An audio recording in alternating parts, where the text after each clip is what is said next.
Right now, our environment sentiment score is sitting at plus 0.49, with momentum hitting plus 0.64. This isn't just noise, it's a significant uptick compared to historical trends, suggesting a fresh wave of optimism around environmental initiatives. What does this mean for you? Our API returns detailed sentiment insights, including 20 semantic clusters that provide context around this spike. Imagine leveraging this data to inform your sustainability-focused applications, or to enhance decision-making in your environmental projects. As you build, consider how these insights can shape your strategies and drive engagement with your audience.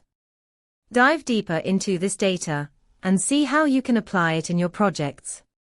Check out our documentation at pulsebit.lojenterprise.com/docs.